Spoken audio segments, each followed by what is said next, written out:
put a smile on your face when you're moving from place to place. Good morning, good morning, morning, good morning, morning.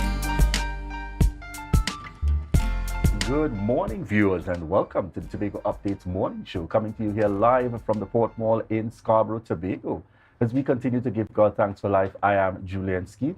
And I am Adana Kumbi, and this is the day that the Lord has made, and we will rejoice and be glad in it. We are in the land of the living, and it is Monday, 6 November 2023, and we're happy to be here broadcasting to you at the Tobago Television, the Tobago Updates Television. Julian. Yes, busy weekend. Indeed, a very full weekend at that, and taking the opportunity to extend out this morning. A lot of things happening. We saw, as we mentioned in the latter part of last week, press conference being held following the retreat by the Honorable Chief Secretary in response to the budget that we have been allocated coming out of the recently presented national budget. We also saw happening in the mix the Chief Secretary for Tourism, and the contingent out at the World Travel Market, heading out there representing Tobago, and we look forward to getting feedback and updates coming out of World Travel Market. And yes, as early as last night, we would have also seen the meeting of the PNM Tobago Council happening in Mason Hall. And of course, the main guest and the feature at that meeting last night, political meeting taking place up there in Mason Hall, would have been the Honorable Prime Minister, Dr. Keith Christopher Rowley, and other officials of the Tobago Council of the People's National Movement. So the political season is still in full gear, and that is, right. As has been said, approximately December of this year will make it 2 years in. Correct. Following the last administration. Correct. for this current administration, and most certainly the minority, as some would commonly refer to as the opposition here in Tobago, not leaving it up to the current administration at all. Right. That's right. They are certainly making every effort to continue to put themselves forward as the preferred choice and the alternative to this current administration right here in Tobago. So those are some of the developments happening in the mix. How was your weekend, Adana? My weekend, oh gosh, was very interesting. It was very, very interesting. A lot of activities happening on my side. Nothing newsworthy, really, but very interesting to see, at least to see. But I'm looking forward to, as you said, the World Travel Market. We have the Chief Secretary out there and his team, and we're waiting to hear feedback, because we always want to know how Tobago is positioned on an international market. So I'm very keen to hear what the outcomes are, the relationships that are going to be formed, and such like that as we move forward into this week. All right, also sending out congratulations to the entire credit union movement. The gala closing took place over the course of Thursday, Friday, and Saturday. And on Saturday, you'd have had the closing for Credit Union Month happening here in Tobago. National celebrations, credit unions represented throughout Trinidad and Tobago. Excellent work indeed there. Kudos and commendations going out to the Tobago Regional Chapter and the support of the Cooperative Credit Union League of Trinidad and Tobago, represented by Chief Operating Officer Diane Joseph, and a number of directors at the national level for the Cooperative Credit Union League, and also commendations, support and representation coming from the government through the Minister of Foster Cummings, Minister with responsibility for youth and national service, and also support coming through the Tobago House of Assembly, where the feature presentation was done on behalf of the Honorable Chief Secretary. It was done by Councillor Sitika Williams, representing out there. Very powerful presentation taking place there over the course of the weekend. So certainly sending out congratulations to the credit union movement throughout Trinidad and Tobago. All right, viewers, we are going to take you over right now into the news in 90 seconds, which is sponsored by B-Mobile. Thank you, Julian and Adana, and here is your news in 90 seconds for Monday, 6 November 2023, brought to you by B-Mobile. Prime Minister Dr. Keith Rowley expressed his ongoing shock regarding allegations linking him to a plot to undermine the current Tobago House of Assembly administration. Addressing a PNM meeting in Mason Hall last night, Rowley emphasized his need to await the outcome of court proceedings before commenting further. Simultaneously, he voiced concerns about a deteriorating relationship between Trinidad and Tobago highlighting an unprecedented level of hostility and disrespect from Tobago leaders toward Trinidad. While he mentioned that he will not get involved with the administration of the THA, he noted that he will continue to ensure central government supports the island's governance within the remits of the law. In other news, Chief Secretary Fali Augustine and Secretary of Tourism, Culture, Antiquities and Transportation Tashia Burris are currently in London, England for the 2023 edition of the World Travel Market. They are leading a delegation that includes technical officers from the Division of Tourism, representatives from the Tobago Tourism Agency Limited, and various tourism stakeholders. The World Travel Market is an annual tourism expo that draws key players from across the globe. The THA aims to further discuss with airlines and travel agency representatives on how they can enhance visitor arrivals to Tobago. And nationally, Minister of Public Utilities Marvin Gonzalez has expressed deep concern over the recent cyber attack on TSTT. He emphasized the importance of TSTT in the country's telecommunications landscape and the need for a thorough investigation into the breach.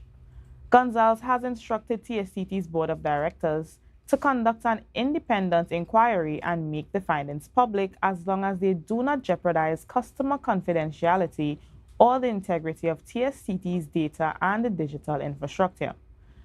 Gonzalez said that the government and citizens are anxious about the breach's implications and seek clarity on the situation. And that was your news in 90 seconds, brought to you by B-Mobile. Thank you there, Kaylee Lewis, for bringing on news in 90 seconds. And we're going to head straight on over into our birthday segment.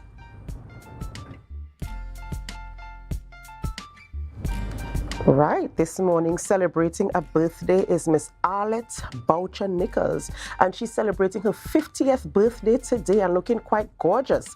Happy birthday to you, Arlette, as you celebrate today, and we pray God's blessings upon your life as you enjoy your birthday, another year in the land of the living. Happy birthday, Arlette. All right, and we have on screen Carrie Millington. And we're wishing you a happy birthday coming from the entire Tobago Updates family. And indeed, wishing you continued blessings, Carrie Millington. Do enjoy. Next, we have Kemba Atkins, a beautiful lady with a beautiful smile. It is your birthday, and from all of us here at the Tobago Updates Television, we want to wish you a very happy birthday. We do hope that you enjoy your day today and that you enjoy the blessings and the love that comes with celebrating a birthday. Yes, birthday shout-outs going out there to Kemba, indeed. I trust that you enjoy the celebrations. And we have on screen Dawn Phillips. And this morning we're taking the time out to wish you a happy birthday and continued blessings going out to you, Dawn Phillips. We trust that you continue to enjoy the birthday celebrations coming from the entire Tobago Updates family.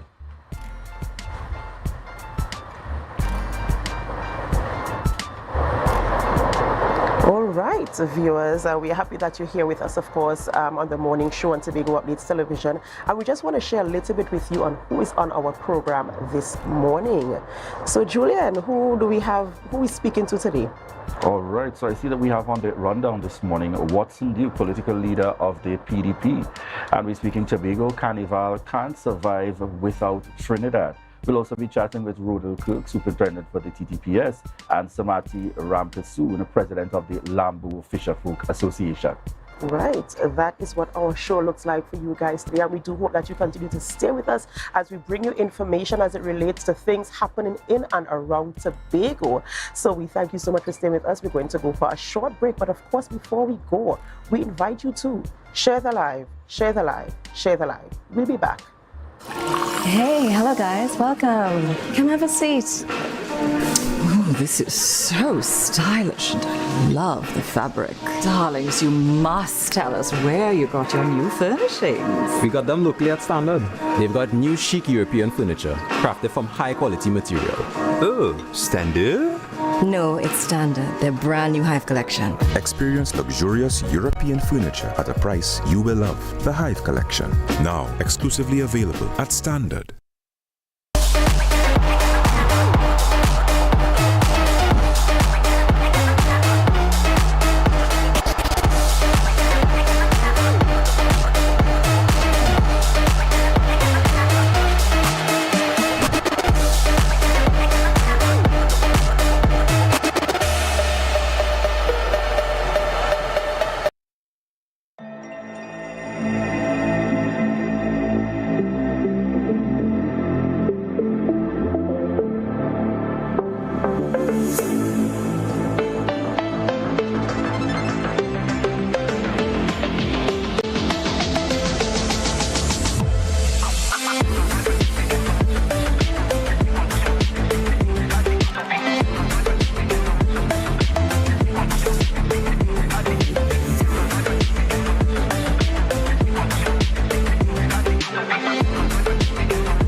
put a smile on your face when you're moving from place to place. Good morning, good morning, morning, good morning, morning. Good morning, viewers, and welcome back to the Tobago Updates morning show, coming to you here live from the Port Mall in Scarborough, Tobago. All right, viewers, as we get started this morning, we're heading on into our first segment with Watson Duke, political leader of the Progressive Democratic Patriots, PDP. Good morning to you, Mr. Duke. Good morning, my brother. Good morning, Tobago Updates. And good morning to Prime Minister Rowley. Yes, good morning. Good morning. Yes, good morning. Are you try hearing me again. clearly? Right. Is my audio clear? Yes, good morning. Yes, good morning, Mr. Duke. Good morning and welcome to our program. This morning we're talking about Tobago Carnival 2023, right? And we're talking about your assessment of the outcome and the rollout of our carnival this year and your position as it relates to Tobago surviving a carnival on its own without the support of Trinidad. I would really like to get your further opinion on this and how you came to this assessment and the relevance of your thoughts on this. It's simple.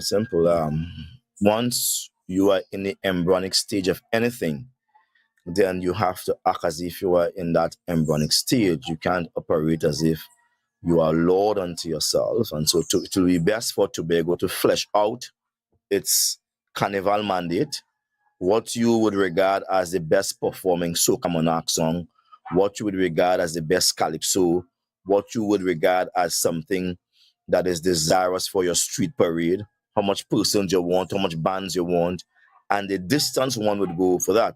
Tobago has to flesh out all of these things, and it must be Tobago-centric.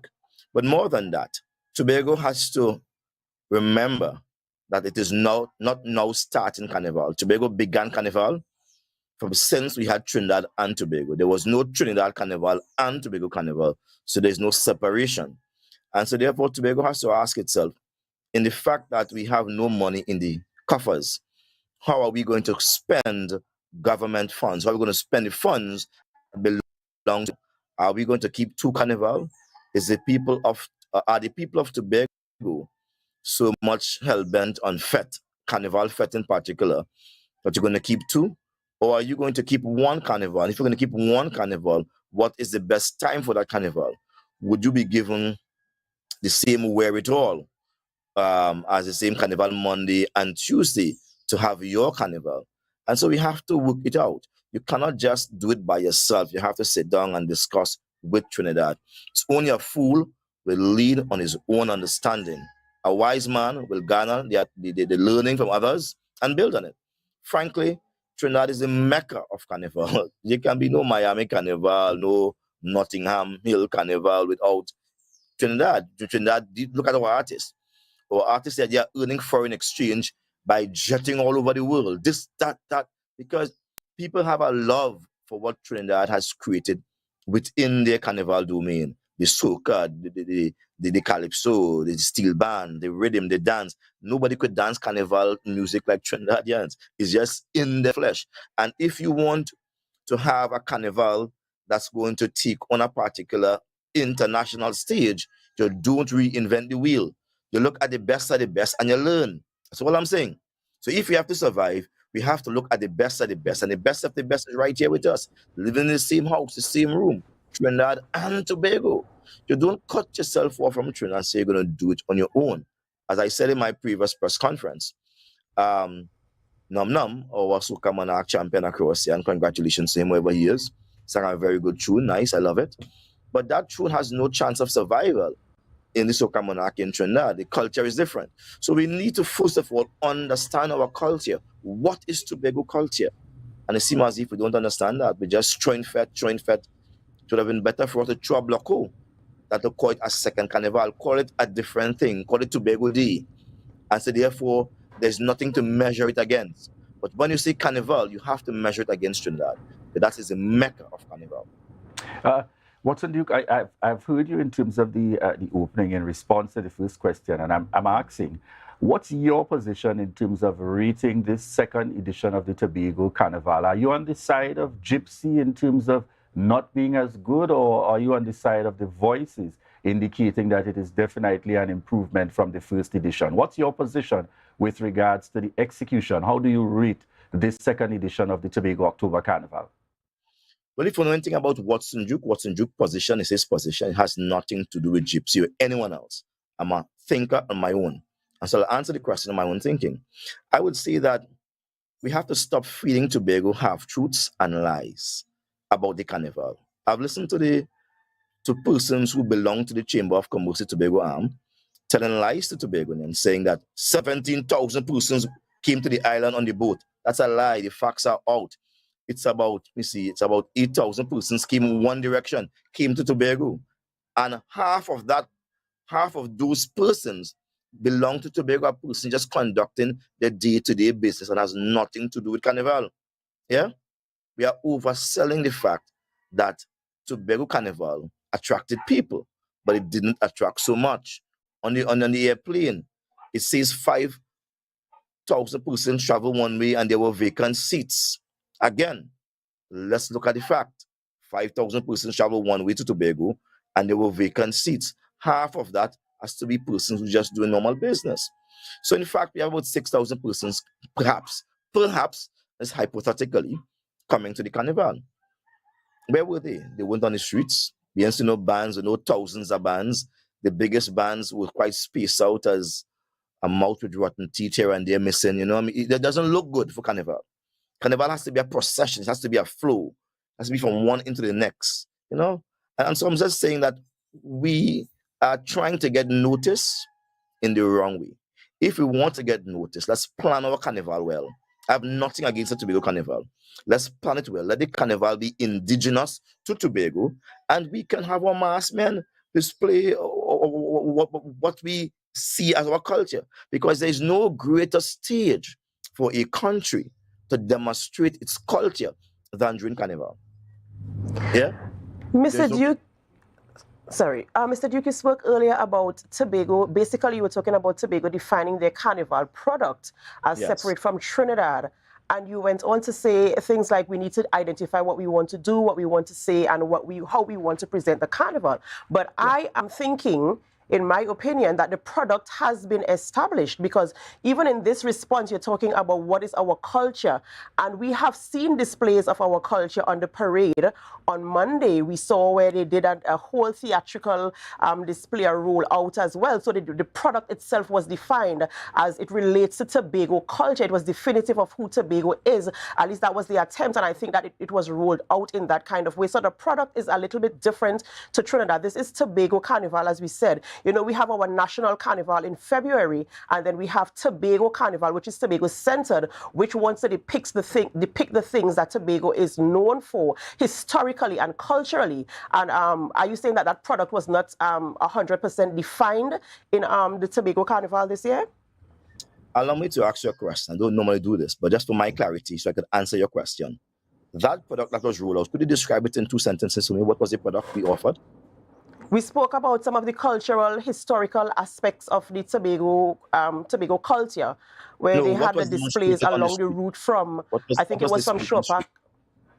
On Monday. What was displayed? Mr. Duke. Yeah, could you tell me what was displayed by the Tobago people that represented their culture? The tourism division had a rollout of our masquerade from, I think it was from the Coast Guard, from Shore Park or the Coast Guard base, coming all the way to the Esplanade at different spots where they had a display of cultural aspects of Tobago. But what was shown? See, culture is something that has to be grasped in a moment's glance. You could say, well, wow, what is this? Is that Jan Jackie? Is that Dwen? What is this? Is that Tantalan Saga Boy? What is this? A dragon? What is this? When persons of different ethnicity display things, we know what it is. If it's a Hare Krishna, if it is a dragon dance, you know what it is that we displayed on Monday that represents our Tobago-centricness. And that's my point. This is lost. It is lost. It can't be defined because it can't be captured with the eyes as being distinct. Secondly, not responding to the question any further than that, if we are to develop a product, who is to tell us that that product is something that the world wants to see. Many people create things, and it's not nobody wants it. So you have to do your analysis, your market surveys, and ask yourself, what I'm creating, is this going to attract the world? And if it's going to attract the world, then let's go for it. I'm all for it. Mr. Duke, I know that you answered the question initially, but you stopped short of giving your opinion in terms of the perspective. Would you have deemed it a success or a failure, or you prefer not to say at this time? What's your position on the Tobago October Carnival? It can be looked at two ways. It is a success from the fact that there were persons who made money, all right? And those who are selling on the road with rentals, cars, houses, whatever, they make money, right? Persons actually had something to go on fet and that kind of stuff. It's a success from that point. But it's a total, abject, colossal, gigantic failure when one look at the business people that it created, because it does not create sustainable business. Coming out of this carnival, have we created new mass men, new mass women? Have we created a factory that could manufacture mass outfits so much so that it could attract the world and Trinidad? What did we do in Tobago that makes someone go, wow? It has to create that wow effect. There's no wow effect coming out of our carnival, right? And that's one aspect. The other aspect of failure is the monetary aspect. Right after the heels of the carnival, we have our beloved chief secretary appearing to the media and saying, hey, we only have $6 million to run the country. Come on. Who does that? Who really does that? You throw a big fit and come and say broken. I come like them worthless people. They're going to party, dressing up in the blessed thing, wearing bling bling, drinking whole night, and next day they want a job to go to work. They want you to buy lunch for them because their money run out. You have to manage what you have until you get what you need. Manage what you have until you get what you need. That's a failure. So based on what you're saying in terms of the comparison with the concern rates after the carnival, if it were up to you, you would not spend the budgeted 12 million plus on carnival. How would you spend it? That's something you'll have to wait for my mandate. When I bring up my mandate, my manifesto, I will tell you what I will do with Tobago Carnival. Right? I wouldn't say it out now. Right. I don't want to damper the chances of my colleagues. Let them do what they feel is best and let the world and our society judge them. But when I roll out my mandate, which will be soon enough, you will know what I'll do with Tobago Carnival. All right. So is it that we can expect to see an updated mandate coming forward on the part of the Progressive Democratic Patriots? You know, you have touched on a topic there that takes us a little into a sneak peek. Well, of course. Let me just say to you that the Progressive Democratic Patriots is always on the cutting edge of our society, and we want to always reflect what the members of our society needs and they demand.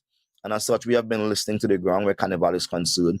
We have been listening to the ground where employment is concerned, where healthcare is concerned, and where every single facet of our lives are concerned. And I want to tell you, the mandate that's going to come out, some things will be rehashed, but some things will be updated and upgraded to better suit the needs of Tobagonians. All right, Mr. Duke. So it's quite clear that we could look forward to something new, fresh, different, with a little touch from the PDP coming up sometime soon. Yes. And of course, we've had your opinion on what Carnival 2023 looked like. Although you still didn't say exactly if it's a win or a loss, eh? You just mentioned some areas. You still don't know if it's a win or a loss for Watson Duke. He gave us the politician response. That's right. Politically correct, but it has been duly noted. Right. Thank you. Right. Thank you. All right, we want to say thank you very much again, Watson Duke, for joining us here on set this morning as we spoke about Tobago October Carnival and getting the perspective of Assemblyman, up there in Roxborough, and also, quite importantly, a political leader of the Progressive Democratic Patriots, really giving his, his take on the Tobago October Carnival. Sometimes, Adana, we hear the views and perspectives, and I'm thinking last night's meeting, I'm thinking just as Watson Duke spoke about in terms of the chief secretary, and then you You're thinking of the interview that we just concluded there.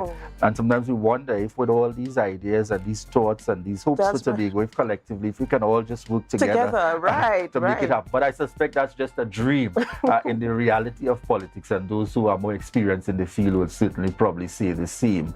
All right, viewers, we want to thank you so much for continuing to choose the Tobago Updates morning show, and we invite you to stay tuned as we are prepared to head on out to a break, and we remind you that this is your opportunity to share the live, share the live, share the live.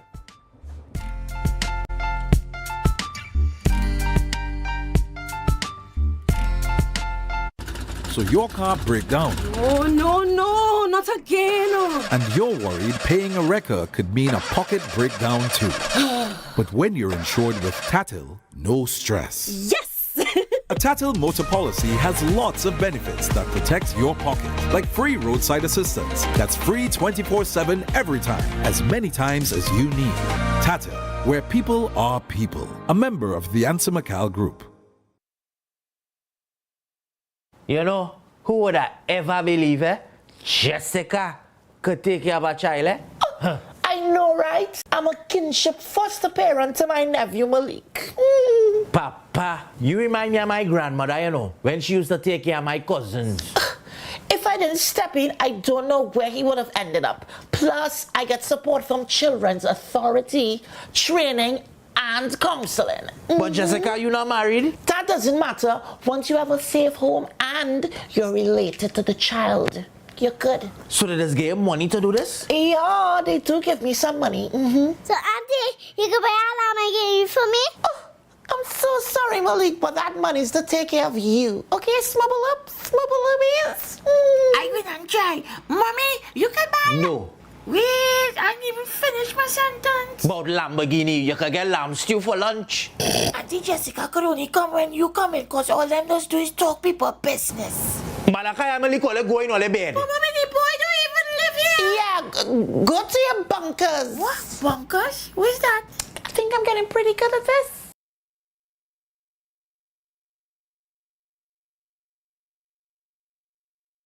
Rotisserie, mouth-watering fries, salads, combos, and specials galore. Feeling for something to eat? Come and see. Our rotisserie is seasoned to the T. Kicking chicken, masala, and jerk roast. Crispy fries made from scratch. Who do you know can't beat that? Or salads freshly cut and packed. When you taste it, you'll be wanting to come back. So come check us out on number 2 Robinson Street, Uptown Scarborough, Tobago. We open on Saturday nights from 7:30 to 11:30 p.m. Monday to Thursday, we're open from 10 a.m. to 9:30 p.m. and on Friday, 10 a.m. to 4:30 p.m. Contact us at 772-7443 and all social media handles at The Rotisserie Factory.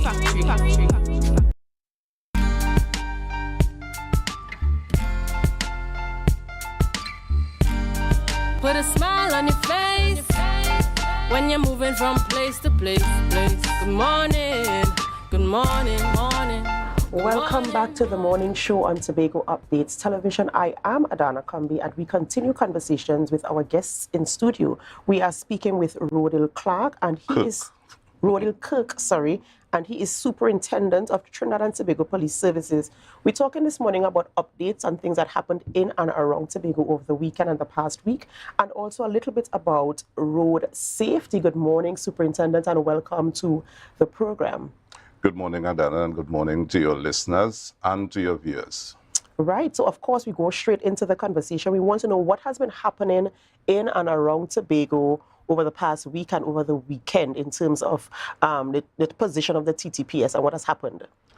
Well, what we have seen after the carnival, we know that we had a bumper carnival, but what we have seen so far that Tobago remains quiet. Our major crime on the island is that of housebreaking and burglary. And what we have seen that the police have stepped up their game, and you would have seen in the public space that a number of items from some of these crimes were recovered recently. So soon you will see persons appearing before the court for some of these offenses that took place over the past week or 2 week span. Right. So we're doing good. We're doing good in terms of recovery. Well, I will say that, Anna. I just want to commend my officers for the hard work that they have been doing over that week. You know, crime is always there and the fear of crime. And what we are trying to do is to minimize that fear of crime so that people can go about their daily lives. Right, so in that period of the Tobago Carnival week and weekend, and coming out of that, what has the crime situation itself been like for that period? I know you said it's quiet, but has there been any activity or any movement at all? No, if generally speaking, we had minimal. I think we had, if we had about 2 reported incidents, I would just give that as a benchmark, but we didn't have anything major of major concern that I can speak about, right? But going forward, since that carnival period to now, we have enjoyed a fairly reasonable, could see with quiet period, with minimal crime reported, and that is something good that we can talk about. Okay, so we must commend you, because I know a lot of strategy was put in place in terms of keeping us safe through that period, you know, on the road, and for persons who don't participate in Carnival as well. I know we spoke to some of your officers prior, and they kind of gave us that reassurance. So we're very happy to hear that we had a safe Carnival period and that nothing has happened since then. Yes. Right, so we want to talk a little bit about road safety. How do we use the road safely for ourselves and for other motorists, and also for pedestrians as well? Well, as you know, Adana, the police has always been out there campaigning about being road safe. And you would have seen Mr. Batson on many occasions on the TV talking about I road safe.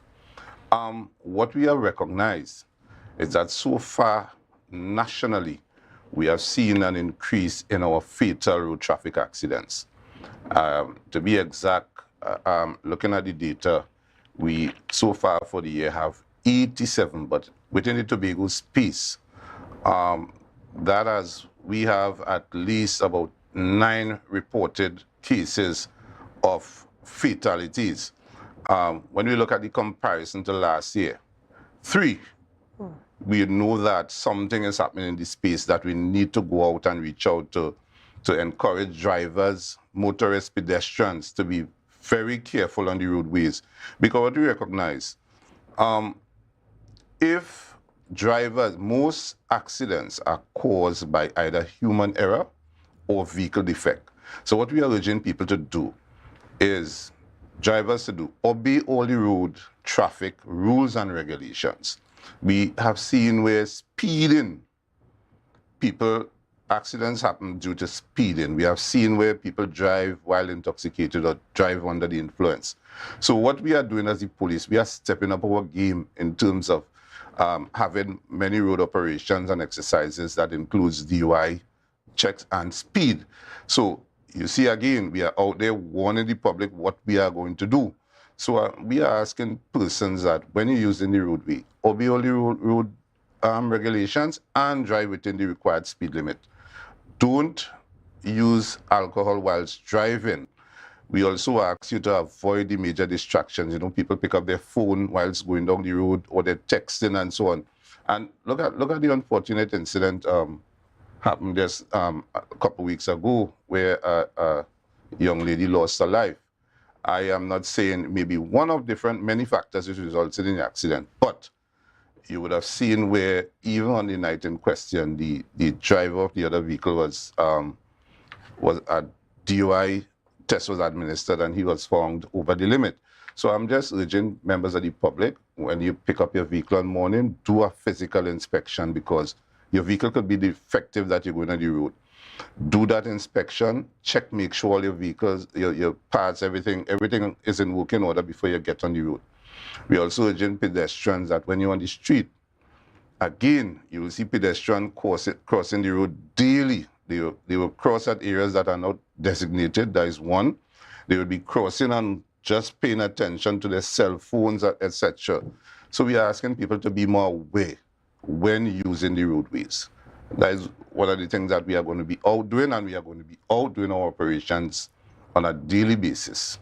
Because something like some more public education, I mean, of course, when you access a driver's permit, the legal way, that is, you know the rules because you have to go through the process, you have to do your assessment, you have to do all these things before you actually go on the road for your final assessment to be issued a driver's permit. Yes. Right? So we know what we are supposed to do. But do you think that something like a public education drive is what is needed to ensure that people really truly understand and appreciate the things that they need to do on the road to maintain their safety of other motorists and pedestrians alike? Because you're right, sometimes we neglect the fact that there are other people on the road. We think it's just us and we drive to suit ourselves. I think, what do you think about a public education drive to constantly be out there pumping the information to our publics? That has been, I mean, we continuously do that. And as a driver, it's your responsibility because you as a driver or a pedestrian, you owe a duty of care to other persons using the road.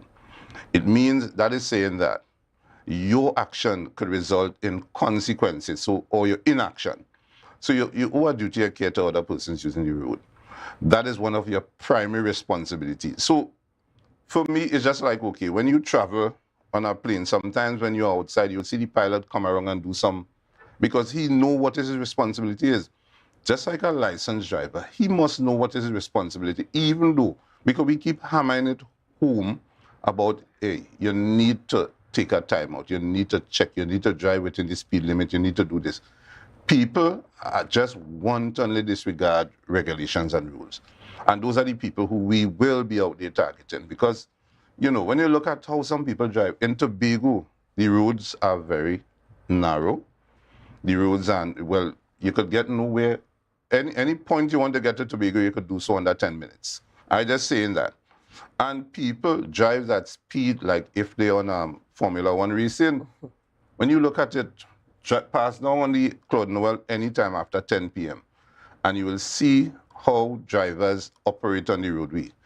They would not exercise that level of caution. They would overtake. They would overtake dangerously. They would. It says it all. You will go out there and you experience it yourself. So, that's why we continue to come here. We continue to say it. We use other mediums by which we could get the message out. But there are some who are bent on breaking the traffic laws. Especially using a roundabout. Right? That is the next issue. You will see how they would dip in and out and they will come around and don't give regard for the vehicles coming from the right. That's right. That's right. I've experienced it myself as well. You know, I have had those type of experiences where you see people like you're wondering, am I in the right or am I wrong? So, I mean, out of an abundance of caution, you just wait and allow them to go past. But I am wondering now, how are we in terms of laying, whether it's charges or implementing the policies, like actively, so that these road users can understand, listen, there are penalties, there are repercussions for your actions on the road, right? You cannot be selfish. There are other people. Lives are at stake. We have seen where people have lost their lives due to reckless driving, as you said, defective vehicles and stuff like that. And we've seen there's a period where there's inspection period where everybody rushed to get their vehicles inspected. But is it something that we should try to encourage throughout the year, you know, that people ensure their vehicles are road safe, and that they are driving? There's something, I don't know what the implementation is in terms of ensuring people are, you know, are held accountable for their action, or as you said, their inaction as well. Well, that is what I'm here to do, is to tell you from here going forward, we are going to look into all those issues. We know that Tobago have a challenge in terms of the amount of inspection stations available. And you would have seen in the past where the Transport Commissioner would have came here and he would have mentioned and he would have put out the challenge to persons or business persons to engage or, you know, have premises registered so that they can carry on the business as well. We know there is a challenge, but at the same time, don't wait for the rush.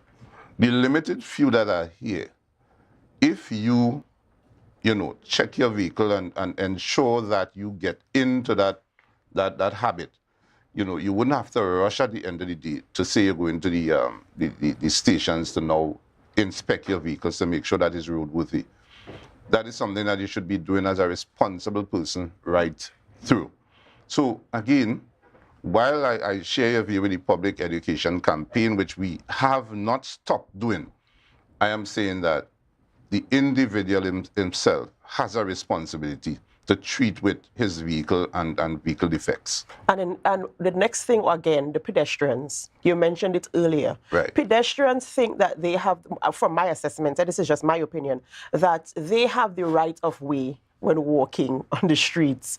You see them in their phones, you see them having conversations, you see them crossing the streets slowly, and they say, well, bongs mina, you know, in our local parlance. And they don't give regard to the driving public. That is the next thing, that is why I mentioned it early, that sometimes pedestrians do contribute to incidents on the roadway. And whilst we as, what we're supposed to do as persons using the road, whether drivers or pedestrians, we're supposed to exercise that level of caution, that consideration, care, courtesy. If you keep these in your mind, you know, what I also want to encourage even drivers to do is to practice defensive driving. When you're using the roadway, you ought to know how to recognize the hazard when you see one. You have to be able to understand the defense you are going to employ faced with a situation. And then you have to know how to act correctly in time to avoid any sort of incident. So again, it's a nice point you bring up with the pedestrians. Pedestrians do act that way sometimes, and they are partially to blame for some of the incidents that occur. And I want to urge pedestrians that you too could find yourself on the other side of the law if you do not obey the traffic rules and regulations whilst using the roadway, just like any other person. Ladies and gentlemen, we're speaking with Superintendent Rodale Kirk, and we're talking about road safety. The responsibility really is ours. It is mine. It is yours, that we take accountability for our actions when using the nation's roads, whether we are driving or whether we are pedestrians. Be alert, be considerate for the other user of the road, and let us try to maintain a high level of safety as we get to and from where we are trying to go on a daily basis. Thank you guys so much for staying with us here on the Morning Show on Tobago Updates Television. We do really appreciate you, and we are going to go for a short break, but of course we invite you at this point in time to share the live, share the live, share the live. We'll be back.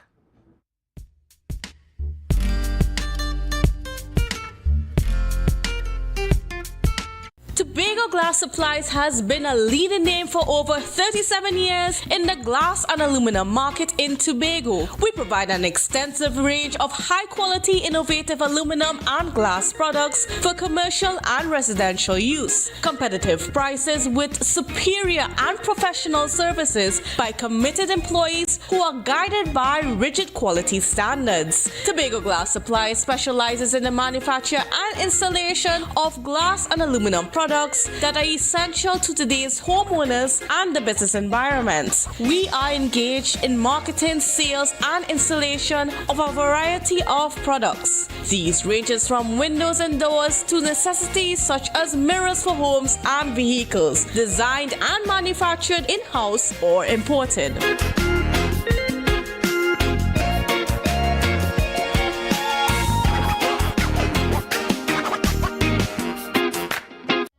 Tapicom. Welcome to the future. The only card you will need in a new world. Digital business cards. Safe, hassle-free. The future is here. Tapicom. New generation digital transfer. Digital time clock cards. Digital attendance cards. Air tags. Customized designs. Digital clothing tags. Digital pet tags. Tapicom. The future is here. Contact us today. Hey, hello guys, welcome. Come have a seat. Oh, this is so stylish, and I love the fabric. Darlings, you must tell us where you got your new furnishings. We got them locally at Standard. They've got new chic European furniture, crafted from high quality material. Oh, Standard?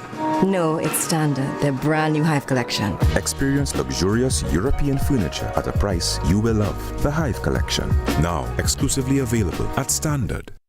Are you looking for a place for your loved ones? Heavenly Care welcomes you. Located at Northside Road opposite Massey Motors, we offer a variety of services. These include doctor visitations, social activities, geriatric care, and much more. Contact us at 277-9595 or visit us at Northside Road opposite Massey Motors. At Heavenly Care, compassion is at the heart of all care. Jimmy's Holiday Resorts has 1, 2, and 3 bedroom, fully self-contained apartments located at the heart of Crown Point. Minutes walk to the popular beaches, restaurants, bars, and the airport. Enjoy our amazing amenities such as fully equipped apartments, complete with Wi-Fi, AC, TV, and a pool, and a mini-mart on the compound. Call 639-8292 or 8929. Jimmy's Holiday Resorts is your family's home away from home.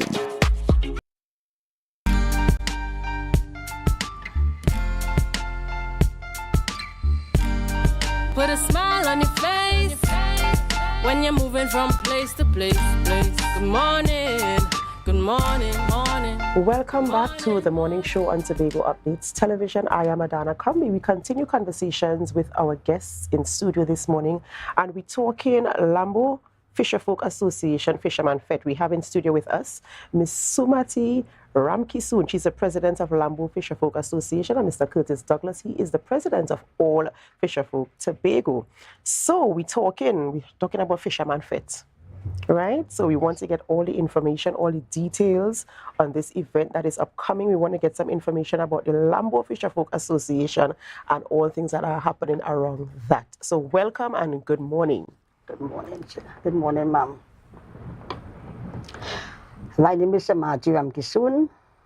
I am the president of Lambo Fisherfolk Association for the past about 15 years. Why I formed the association? Well, first thing of all, I want to keep a Lambo Fisherman Fete on the 12th of November, 2023. But there's plenty fight down in this. Plenty fight down in this. With only 2 individuals, nobody else. I have contributed to 3 fishing boats in Lambo.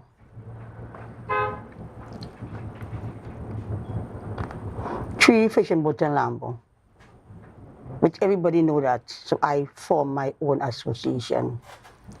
I have about 25 members in the association, going well. I also contribute to anything it have in Lambo. It have the home in Lambo, the elderly home. It have the village council.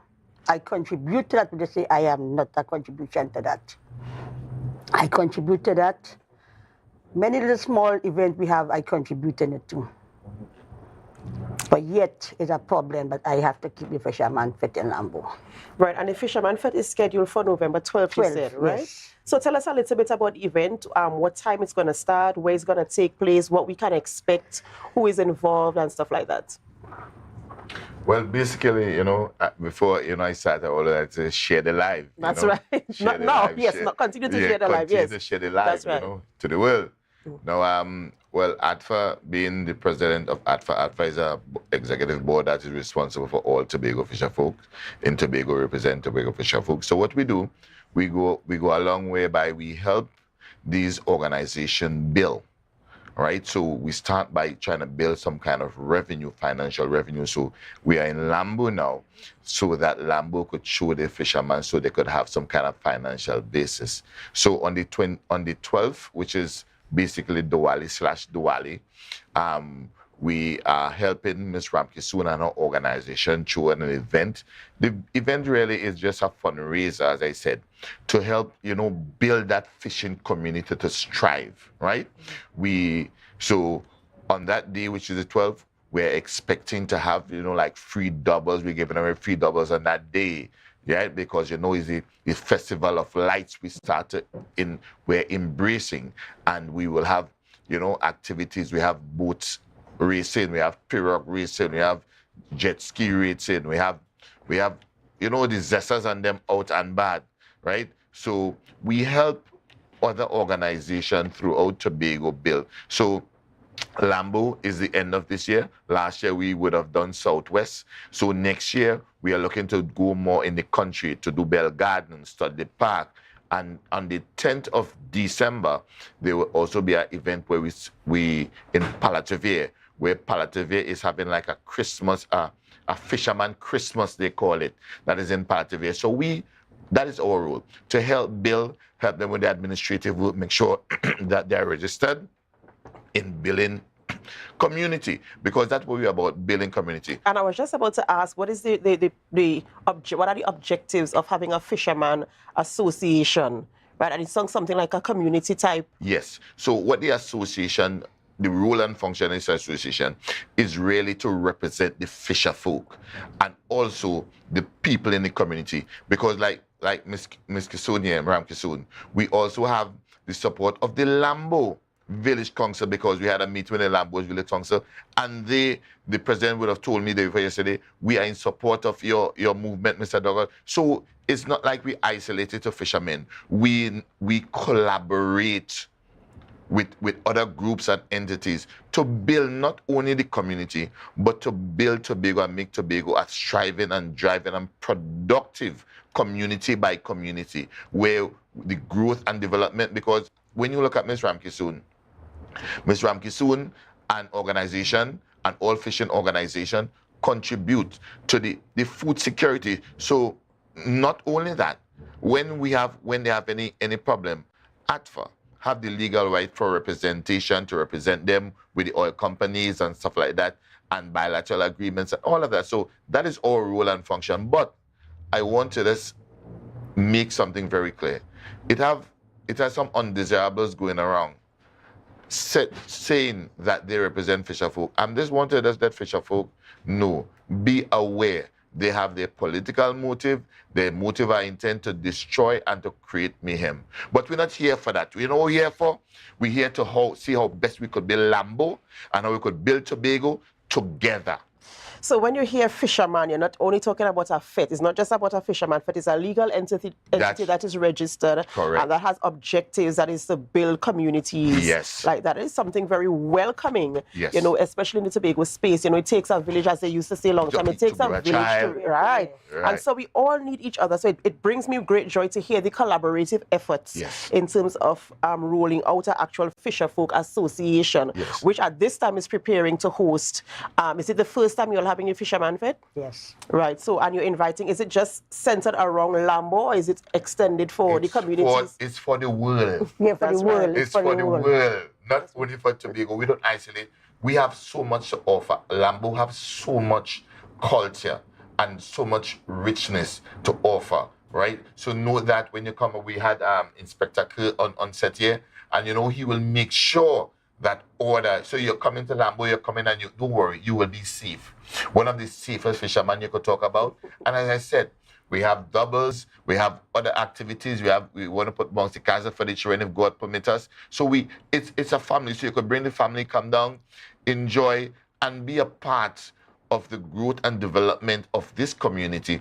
And that love should share throughout Tobago, not only Lambo, but it is very important because Ms. Ramkisoon organization has been registered since 2015, and she would have took the wise decision to be a part of all Tobago Fisherfolk, right? So that is the legal entity to govern, to guide the fisherfolks, to make sure that they're not being advantage upon, and Ms. Ramkisoon been a part of it. And the contribution that Ms. Ramkisoon and her organization been contributing to the community and the society is a mammoth one, right? I mean, Ms. Ramkisoon alone in her family have three boat fishers of men. Come on. When we talk about fishers of men, we're talking about food security. We're talking about when people are hungry, they come down the bay and they get something to eat. So we want to share the love, and we want to take it a bit further. She wanted to take it a bit further. So she would have asked ATFA to help her guide her through the process, since she didn't have no experience. And ATFA have all the experience, because we help Castara, Plymouth, Culloden, name any organization, we're helping blood, we're helping palliative care, we're helping Southwest. That is our role. We don't really show fishermen. What we do, we come out and we give them our professional experience and assistance in showing them how to build an accountability so that when it's finished, you could give accountability. So when you're being called upon, there is some transparency and so everybody could be happy and comfortable. And one of the wisest decisions you can make is if you don't know, you ask for help. So commendations to you, Ms. Ramkisoon, for reaching out to AFTA for the help and guidance as it relates to the operations of the Lambo Fisherfolk Association. And you were calling out all the different Fisherfolk associations in Tobago. How many are there, if you can call a number? No, there's supposed to be something like 13 to 14. But the problem, some of the problem that ATFA faces is that leadership in the community is very scarce, right? So we have Bloody Bay, which is on ATFA. We have Palliative Care, which is on ATFA. We have Castara Fisherfolk. We have Plymouth Fisherfolk. We have Culloden Fisherfolk. We have Southwest Fisherfolk. We have Studley Park. We have Lambo. And then we try to build Charlottesville, right? And here Charlottesville, it have Speyside, right? It have Bell Garden, who is under us as well, Bell Garden. So we are trying to incorporate so that, you know, as an individual, no one listens to any individual anymore. They listen to organization. And with that force, that organization, when fishermen speak, people listen. That's right. They that's listen. Right. That's right. I mean, no man can stand alone, right? We're not, you need the support of people to help you to get your message across and to ensure there's order. Correct. Right? So we're talking again about this event that's taking place on the 12th of November. What time do we start? What time do we finish? And where exactly? And how do you get there and stuff like that? The event taking place at Petit Beach. That's straight down to the park. Right. Going back to Plantation back gate there. That big area people there. Drive there for lunch sometimes. Yes, right. and they could relax there, and they had the kite flying and thing there. So and most of them be looking at to start very early in the morning. So it's an early morning thing. It's an early morning thing. We're going to start whole day, give everybody what they're supposed to get. Everybody come and enjoy themselves there. Get a double. Yeah, they get a doubles early in the morning. I find Mr. Douglas really keen on this doubles, you know. Yes, because it's Diwali day, and we decide to just show doubles for. Right, so anybody attending. Yes, anybody. If anybody passing through, they could come and get something too. Because we have some vendors there. What are some of the activities that people can engage in? But we're looking at the boat race, the period, the jet ski race. We're also looking at a tug-of-war, beer drinking competition, a whining race, a swimming race. You know, make it activity, make it nice and spicy, because the whole thing is the first time I'm keeping it. Right. Oh, it's the first time. So congratulations to you and your organization as well for hosting this event on the 12th. I think that is what, Sunday coming. Sunday coming. So I want to wish you the very, very best, and I'm looking forward to seeing the roll out of this event and how it's going to take place. And we want to invite the Tobago public, as Mr.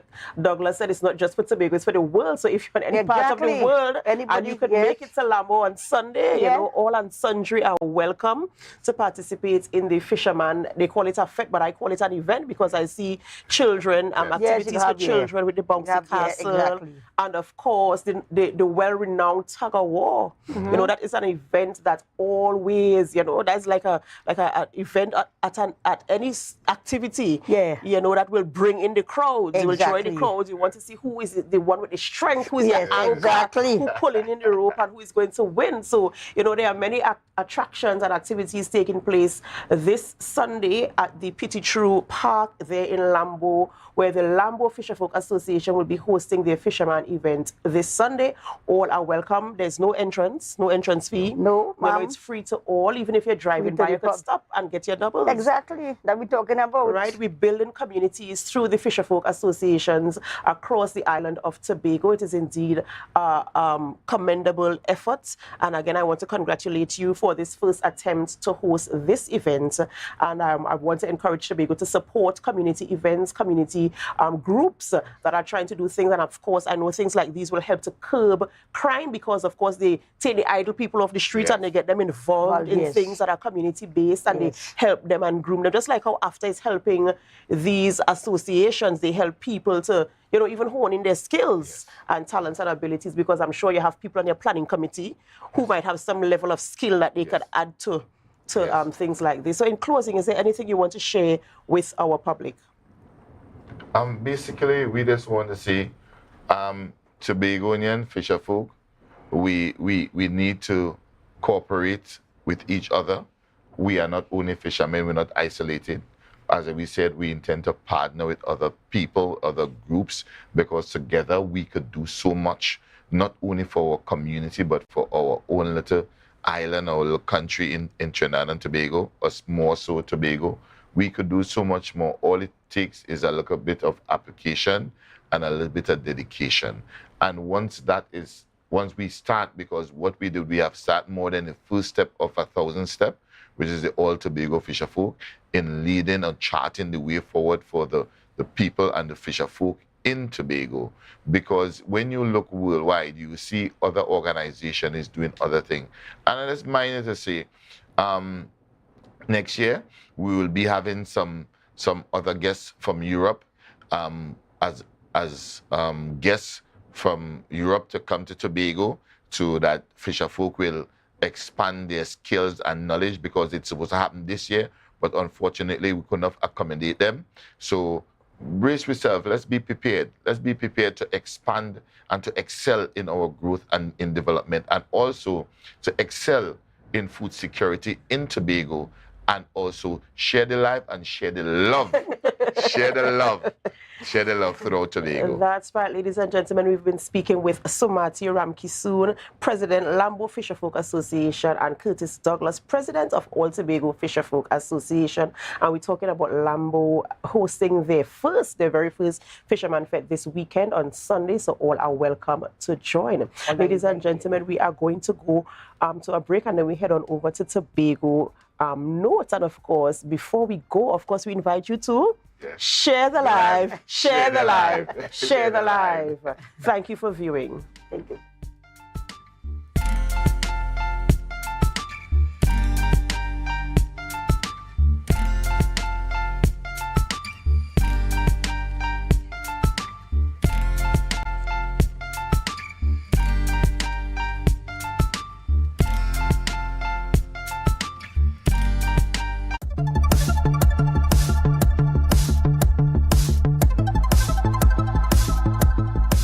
Grow Smart. It's an initiative conceptualized by women for women.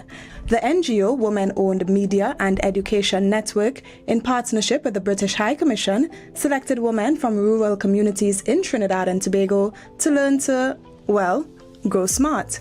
Essentially, through the 6-week training, 10 female farmers and agribusiness entrepreneurs from Tobago will be empowered through training and education in sustainable and cutting-edge practices. The UK's contribution to this creative thinking is to partner with our NGO called Women and to be part of the Grow Smart initiative.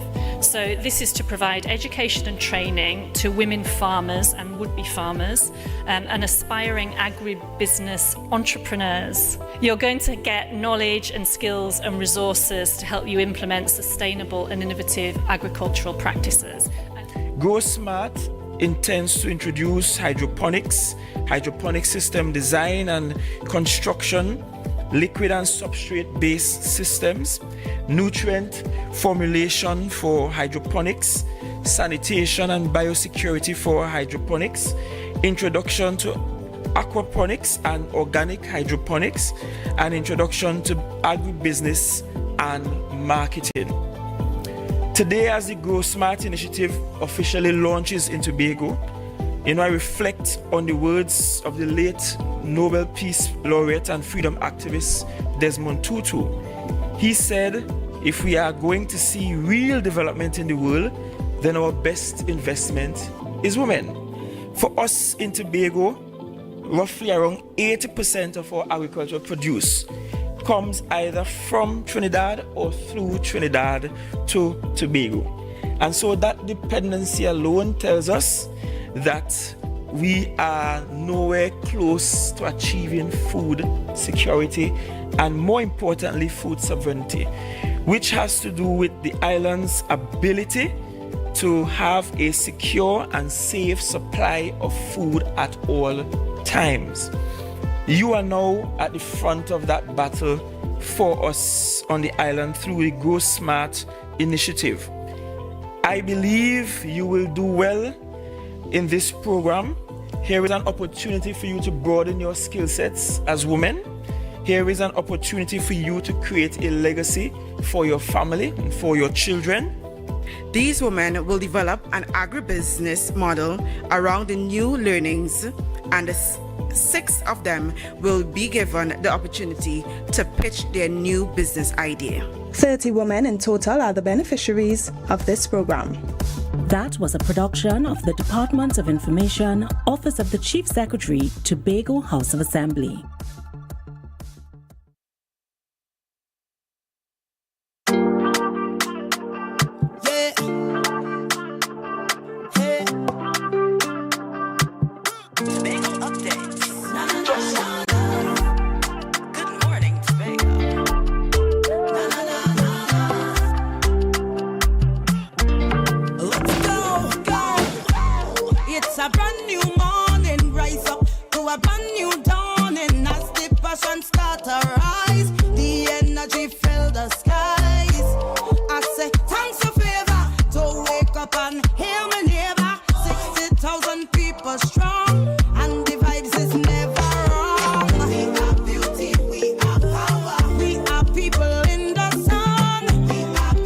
Welcome to Good Morning Tobago on Tobago Updates, your source for current affairs in Tobago, Trinidad, and the region.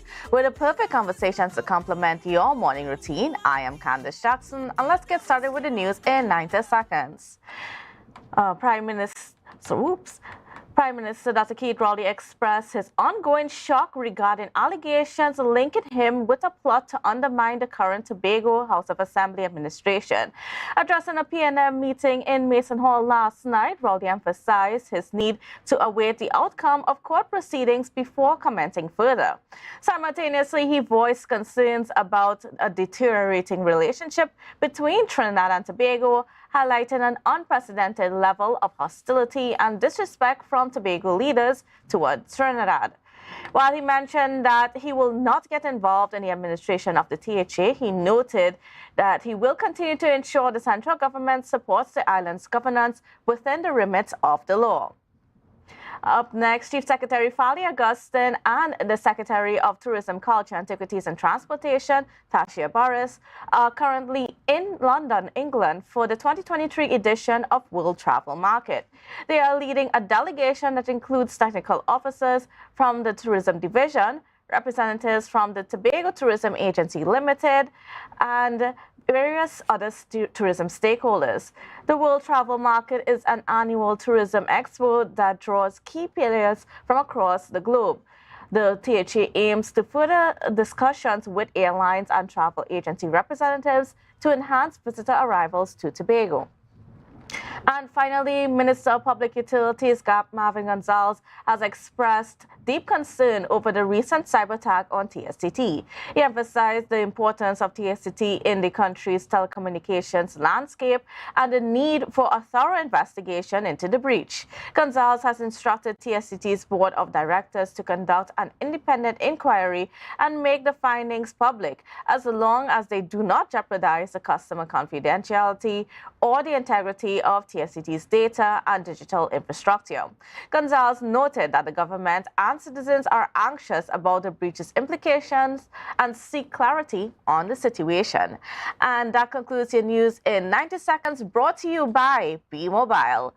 All right, viewers are now moving into our conversation this morning. We're going to get things started off with the Assemblyman for Bethel New Grange, Pastor Terrence Baines, and of course he's also the Secretary of Community Development, Youth Development and Sports. So good morning and welcome to you. Good morning, Candice, and thank you for the opportunity. Good morning to all the viewers and listeners of the Updates program. I am happy to be here as always.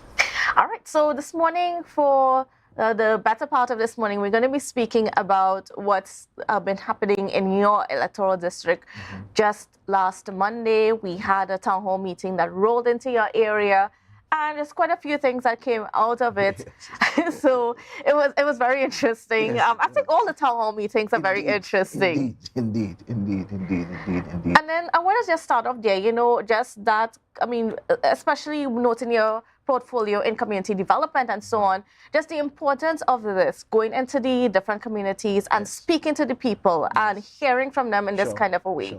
What has that been doing for you guys? It certainly is a brave approach to governance and so on, because in a setup like that, you have the proceedings going live. You cannot coach people as to what they're going to raise or what they're going to say when they are given the opportunity and so on. Notwithstanding, I think all the meetings that we have had thus far have been good enough, very informative, and I suspect it has added value to the whole governance landscape, in my view. Bethel New Grange, as in all the communities in Tobago, we have interesting people in Bethel New Grange, and these sentiments come out in the meeting and so on. And but I think allowing people to have a voice on a consistent basis is something that we have to always encourage. There are times that some of the things that are said are not always encouraging. When I say encouraging, they're not always lofty for the area reps or even the government at times. But that is, I guess, part of the cut and thrust of the whole governance business and so on. But we are going to continue. We have perhaps, I think, about 2 or 3 more districts left, and then we're going to have a second round and may add a different kind of component, because one of the things that the Chief Secretary raised, and it is true, that we seem to miss a certain demographic. There are young people that come almost like toucanism, really, but to kind of get the core group of young people in a gathered space, I think we may have to maybe amend the approach and have some more targeted meetings informally, like a kind of block live kind of thing, to try and capture their views and so on, because that is also important. Now, we had a criticism from the Prime Minister last night, and even some members of the PNM at a meeting that they had in Mason Hall, where they stated that these meetings are now becoming a platform for party support. Well, the Prime Minister and others like him are entitled to a view. I mean, views are like noses, everybody has one, and nobody tells the Prime Minister and his government how to conduct their governance, so I don't know that we should pay any attention to that. That is just a view. All right, good. And now getting into Bethel, now there were some concerns that were expressed primarily when it comes to the youth in the area. We know that Bethel had challenges, I would say, Bethel has... all our communities have issues. There are some that are more accentuated than others, and the point I was making at the meeting in the video production is that every area rep has to try and be on the pulse of his or her district and then try to target your activities towards that. Since I came into this position, I have seen development and improvement. I think one of the missing components was a disconnect between the younger people and the area reps, you understand? So, I mean, I have done some work in trying to see if we can fix that disconnect and so on. And so you will find a lot of the activities, whether it be sport related, some of the social stuff, is aimed at targeting young people, helping to rebuild confidence in governance and in representation. It is not an overnight thing, surely. It is something that is going to take some time, because I believe the confidence in representation has deteriorated so badly, that people don't really trust area reps and so on. So you have to try to constantly engage, and you have to couple that engagement with activities, that can involve them and can bring some value to their lives wherever they are. Now, one of your initiatives that got some commendations was that of the installation of the walking track. You know, how has that been going? And then what are the plans that you have in place to expand on that? Yes. Well, the entire, there is need for us to do some more work in and around the area where the basketball and netball take place. We have to try to put in some type of seating facility in that area. I have been approached by some to do some kind of landscaping seating on the northern side of the grounds and so on and all of that. So those are some of the considerations. Also, we are thinking about putting in a type of play park kind of thing on the western side.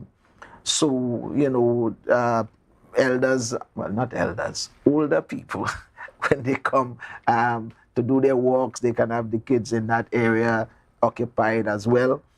We hope to be able to put in some exercise equipment there and kind of have a blended thing. So we have the play area and the equipment for the kids, and kind of blend that in with some exercise stuff as well. And how was that worked in terms of getting more of the young people in the community engaged and on a more positive track? Well, what we have seen is, in terms of engagement of young people, sports is perhaps the most magnetic thus far.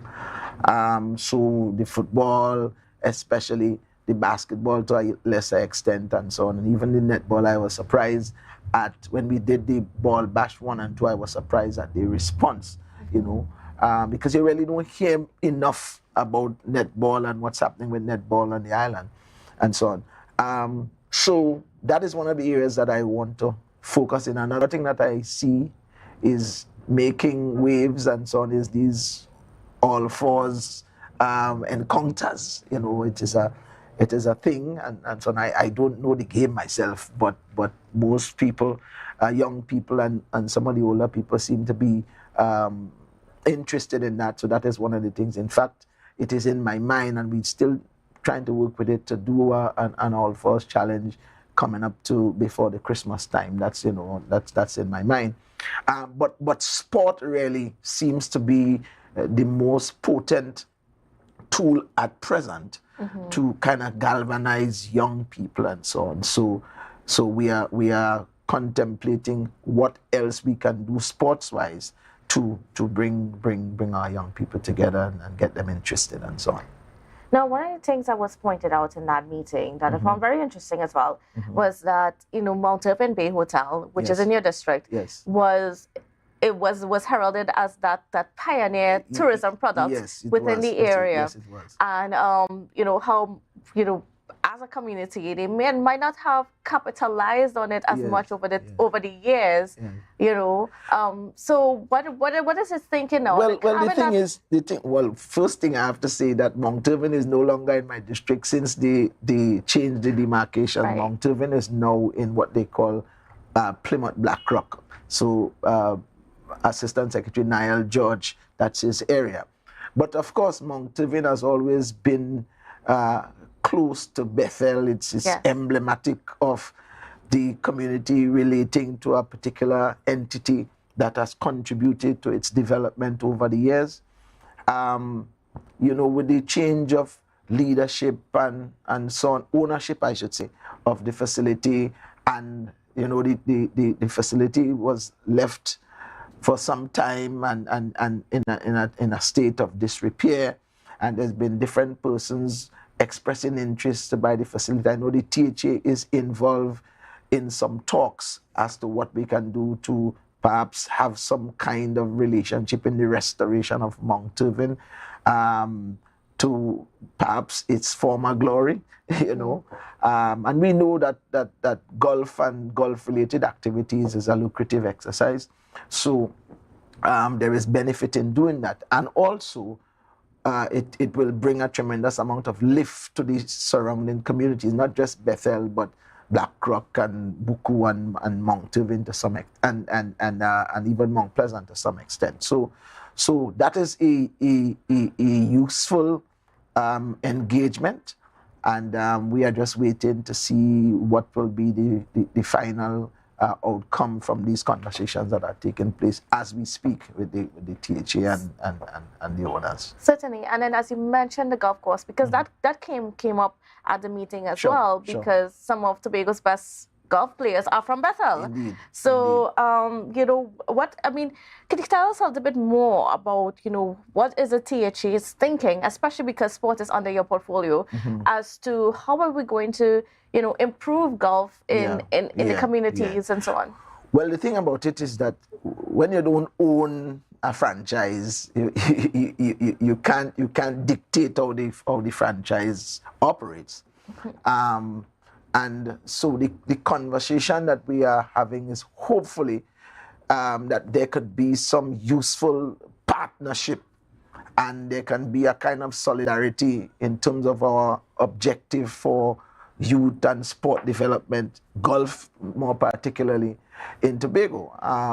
You know, and so there is stuff happening over at the other golf course there in the Magdalena area. There are several golfing organizations in Tobago. I have just realized that in the last year, you know, and golf is an activity that is entered into at a very young age too. I was shocked when they sent me a message to say that my nephew, who is 7 years, is engaged in golf, and I really could not even relate because I've never seen him, but apparently they were teaching golf at the school, and it seems like the boy is good because he went to Trinidad and won the field. You understand? So, and they were saying to me at that young age, the kind of ability that he has at that young age, that's supposed to be nurtured and all that kind of thing. So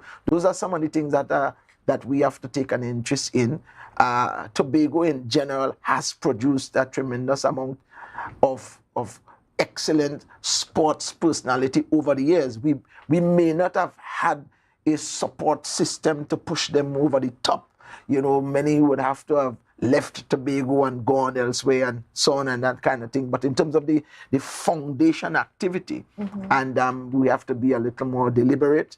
I have all confidence in my assistant, Mr. Clark, and the work that he's doing, and his interface with the sporting groups and so on, and all that we need to do to try and optimize the sports product that we deliver here in Tobago. So it's a work in progress, you know, and we have to be deliberate about it. And when we see these examples around, especially when they surprise you, you know, because, you know, we know that we have to do more, and we have to do it as soon as we can. Yeah, and especially where, in terms of getting the Mount Irvin Bay golf course up to par, because right now it's not very in the best of states. Yes, and it's an expensive undertaking. It is an expensive to restore golf courses generally. I was told is a very expensive undertaking, and Mount Irvin, because of the years that it has not been in use and so on, and of course the COVID time did not help, you know, it will take some doing, but it is not impossible. And what's the conversation like between the THA and the Mount Irvin Bay management to get the golf course back up and going? Well, I because I am not one of the principals in sitting around the table with the actual conversation yet. You know, I don't want to be reckless to try and get into what those conversations are at present. But suffice it to say, I can say that the interest is there and has been there for quite some time, and there's been an engagement at the level of the Chief Secretary and his office with the management and so on to see what can be the best engagement going forward, so that we can get the space up and have it provide the kind of service that it can, and to help not just the community but Tobago. All right, well, we're going to take a pause right there in this conversation, but viewers, please don't go anywhere, because we'll be back right after this break. We are people in the sun. We are beaches, we are rivers. You know, who would I ever believe it? Jessica could take care of a child, eh? I know, right? I'm a kinship foster parent to my nephew Malik. Papa, you remind me of my grandmother, you know, when she used to take care of my cousins. If I didn't step in, I don't know where he would have ended up. Plus, I get support from Children's Authority, training, and counseling. But Jessica, you're not married? That doesn't matter. Once you have a safe home and you're related to the child, you're good. So they just gave money to do this? Yeah, they do give me some money. So, Auntie, you can buy all my games for me? Oh, I'm so sorry, Malik, but that money's to take care of you. Okay, smubble up, yes. I will not try. Mommy, you can buy. No. Wait, I didn't even finish my sentence. About Lamborghini, you can get lamb stew for lunch. Auntie Jessica could only come when you come in, because all them does do is talk people business. Malachi, I'm only going on the bed. But Mommy, the boy don't even live here. Yeah, go to your bunkers. What? Bunkers? Where's that? I think I'm getting pretty good at this.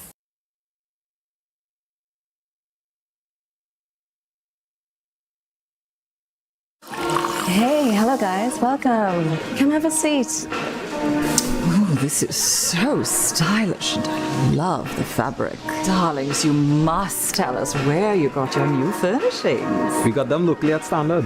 They've got new chic European furniture, crafted from high quality material. Oh, Standard? No, it's Standard, their brand new Hive collection. Experience luxurious European furniture at a price you will love. The Hive Collection. Now exclusively available at Standard. Inner Health, number 13B Portmore, Scarborough, Tobago, with over 25 years experience offering services in and not limited to microscopic blood analysis, reflexology, and the sale of a wide range of organic herbal products used to supplement thyroid, lymphatic, heart, kidney, and brain health, and the male and female reproductive systems. Come and chat with us. Remember, your health is your wealth.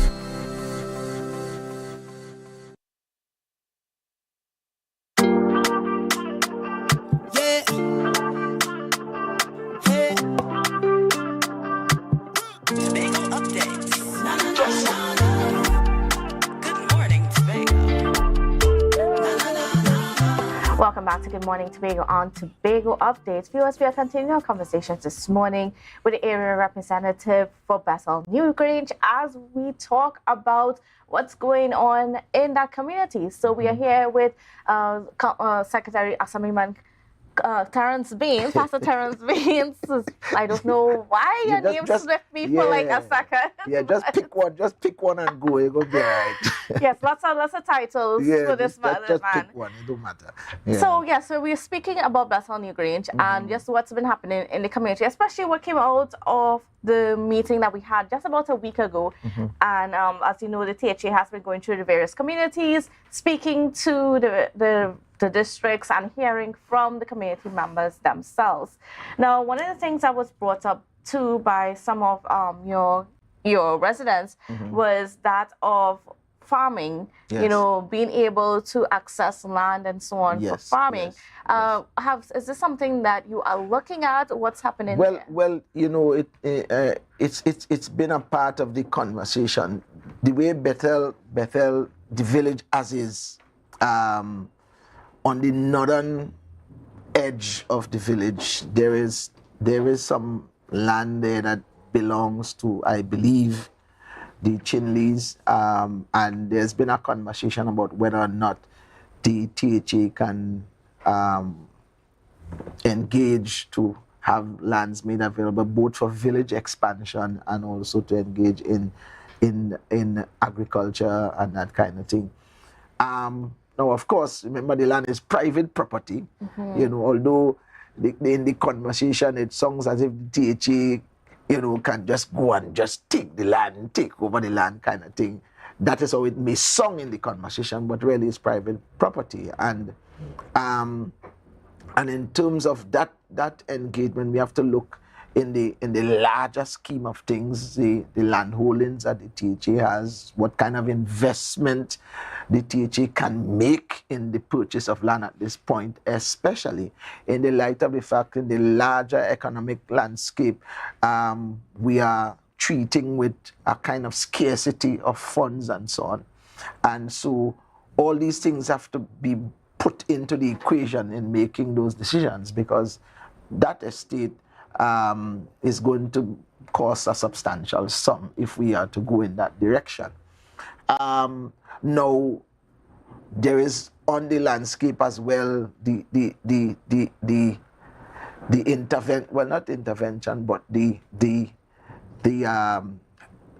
hydroponics and all these things that have been done now, where you don't necessarily need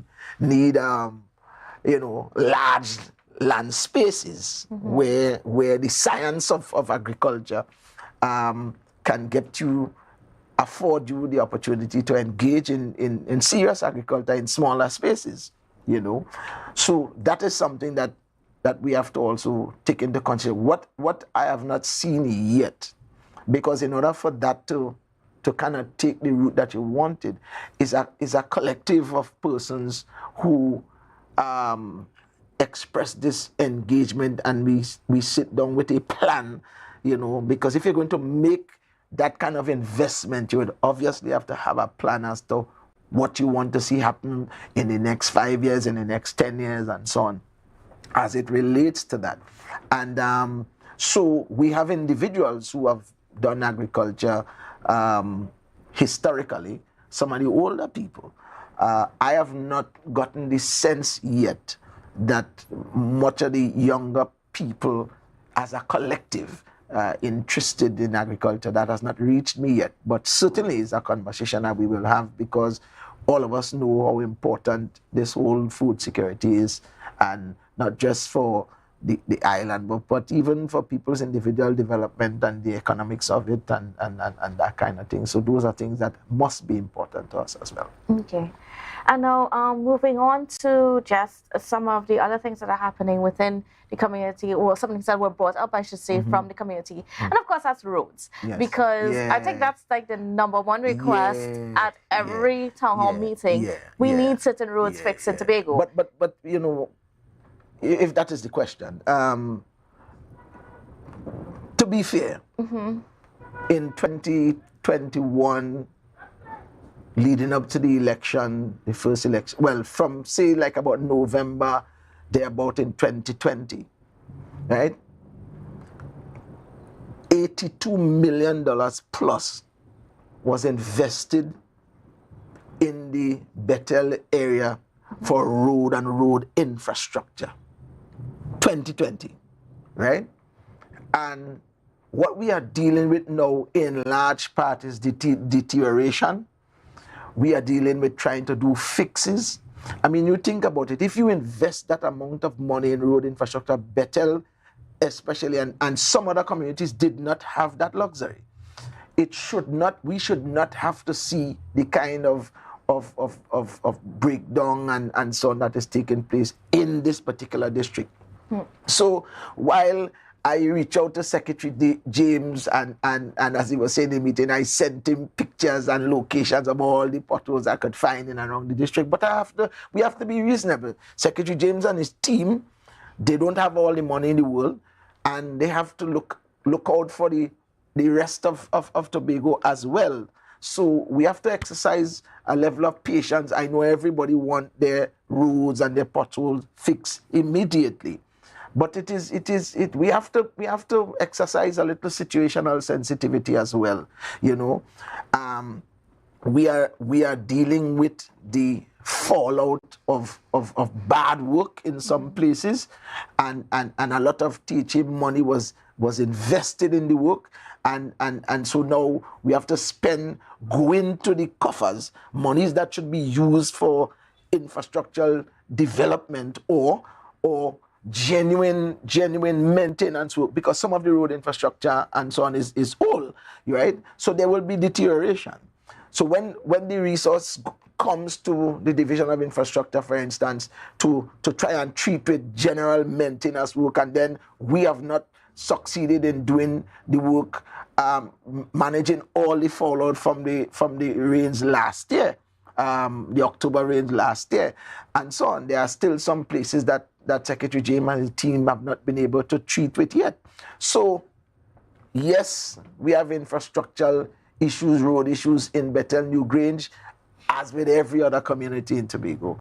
And we have to try our best to be patient, you know, and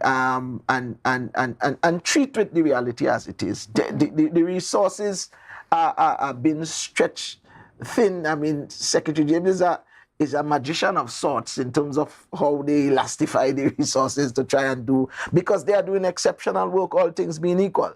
They are doing exceptional work paving all over Tobago. You understand? And so we're going to continue to try and lobby and so on, and see how much we can get done and so on. But I am heartened that work is being done, you know, and work has to be done across the entire island of Tobago. And I hope that our people could have an appreciation for that, because they have seen, they were there seeing the kind of money that was spent on infrastructure. Bethel Newgrange had roads paved, or roads that were supposedly paved, and all those kinds of things leading up to the election that other districts did not have. You understand? And we talking, as I said earlier, over $82 million was invested in road and road infrastructure in Bethel Newgrange. Well, at the time, Bethel Newgrange and Bethel Mount Irving, from say about November, they're about 2020, you know, to 2021. So we're gonna keep at it. We're gonna keep at it. You guys just came out of a retreat with the Executive Council where you would have reprioritized the budget and set the trajectory for the next fiscal year. What roads were determined that is going to get some attention in the next fiscal year from that retreat? Yes. Well, the entire Lowlands oil fields area, that is a number one priority. There are some roads in that Plymouth Road area. I can't remember the name of that place. It's a very interesting name over there. And there are some spaces in the Chief Secretary's constituency as well that require some attention. I mean, Canis, all over Tobago, you know, there are road issues. There are road issues. But I think those and a couple others that were kind of accentuated in our minds that require some immediate attention when one considers the kind of traffic that moves through those areas and so on. All right, now I want to kind of move away a little bit from just the Bethel community conversation to just some general things, and that has to do with, you know, this allegation coming from the Prime Minister that the government or the THA has been a little bit too hostile, too disrespectful, and so on in the way that they've been treating with their Trinidad counterparts. I want you to address that matter as I have. But I mean, Candice, the Prime Minister is not the most. Let me say this carefully. I don't think he is the most qualified person to make those kinds of statements, to be blunt. The Prime Minister is one of the most abrasive leaders that we have seen in the region. We have seen how he does his press conferences when he's asked questions and so on. And the question about the hostility between Trinidad and Tobago, he has to take responsibility for that too, because it is because of some of the things that he has done and his members of his cabinet. I have heard him say, you know, that he has spoken to his cabinet members that they must have a civil conversation and engagement with the representatives in Tobago when they have, you know, they have a mandate to execute projects and so on. But apparently some of the ministers didn't get the memo because they continually disrespect the area reps and the secretaries in Tobago, and then you go now and say that Tobago is responsible. I do not agree that the Prime Minister is part of the problem. And when I say he's part of this, the way he has engaged the THA, the way he has engaged what we do in Tobago, there's a mentality that they don't have any respect for this group of leaders that is in Tobago. And we will not have that. We will not have that. We have been voted into office to execute a particular mandate and so on. And we respect the office of the Prime Minister. But respect is something that is earned. We are not children. You understand? And you cannot just say whatever you want as if it's a bunch of children you're talking about. We will not have that. So I will say and put it on the record that he is part of the hostility rather. He is a key player in the kind of relationship issues that we have between the both islands. And the matter of internal self-governance also came up in a meeting last night. And one thing that he noted, there was a letter sent to the Prime Minister, was signed by the Chief Secretary and by Mr. Ho Choi Charles, our first Chief Secretary. And he was stating that there were some things that were in there in terms of, Tobago wanting to have its own taxes and a few other things that, he was not entirely sure about. He had quite a lot of questions.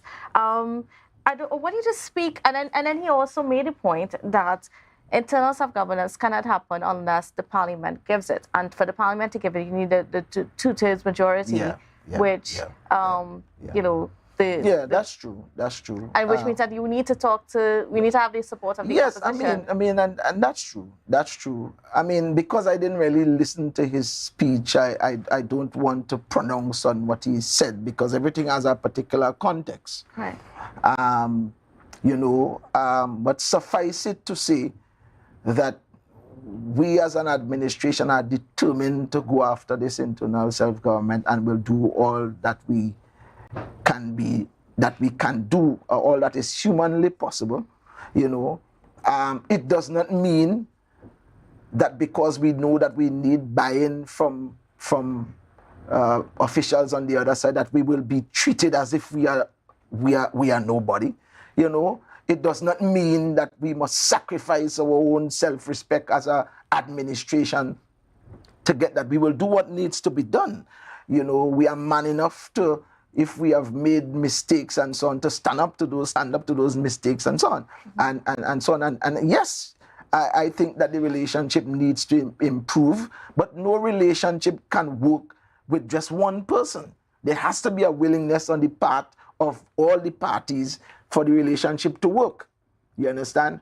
And what we have seen is a disdain even that is shown by officials from Trinidad to officials in Tobago. And then you want us to now become these, like we are the best good Samaritans and we alone are Samaritans. There must be Samaritans in Trinidad as well, So I think the point that I want to make is we have settled in our mind that this is where we want to go. This is what we want to accomplish for our people.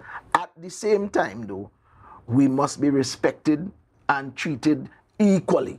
That's all we want.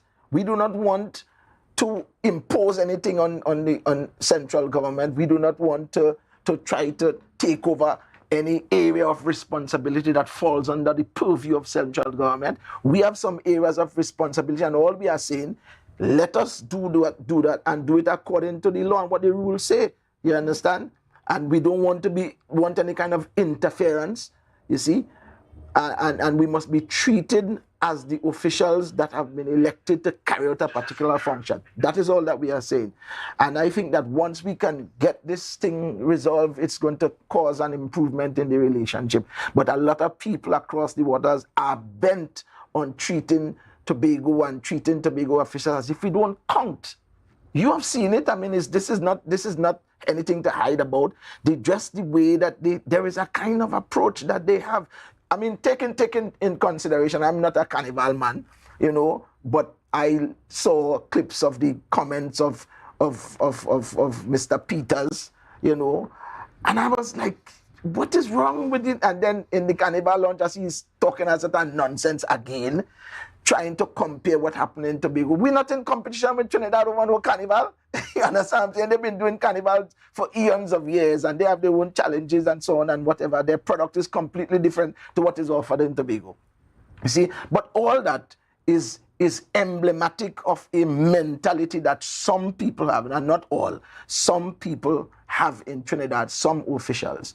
I will say, you know, just this week, the Minister of Youth and National Service, he is one of those ministers that has always been respectful, always. You understand? And we have a very good working relationship. You understand? And I think that is how the thing is, that is how it is to be. When the minister is coming, the minister indicates he may invite us to whatever, and vice versa. That is how it is supposed to be.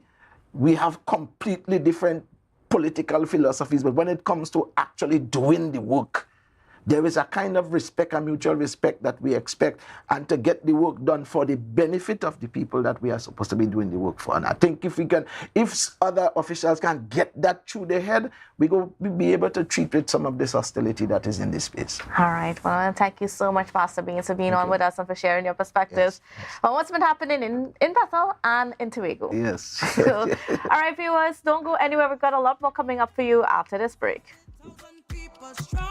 And the vibes is never wrong. We have beauty, we have power, we have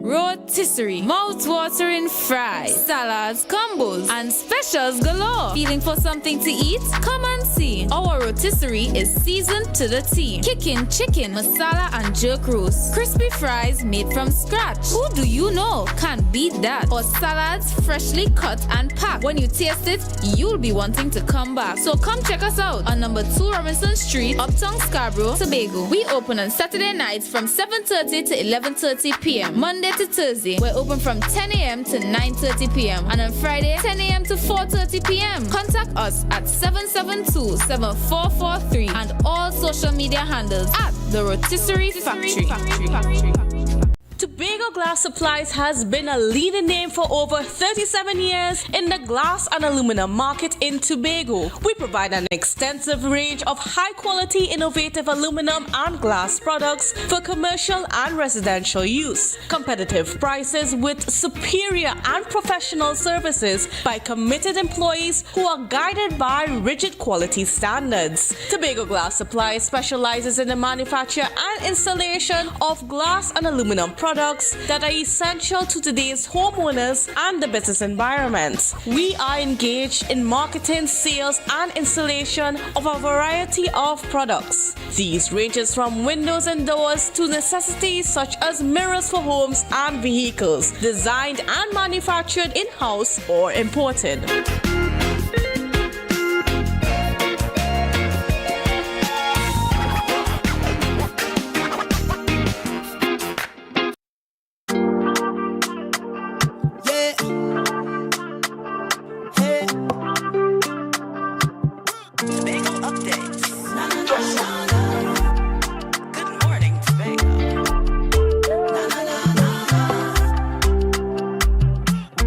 Welcome to Good Morning Tobago. Welcome back to Good Morning Tobago on Tobago Updates. Viewers, I'm now being joined by the president of the All Tobago Fisherfolk Association, Mr. Curtis Douglas, as we speak about an issue that Tobago fishermen has been facing for a while, and that has been the relationship with Barbados fishermen when it comes to flying fish.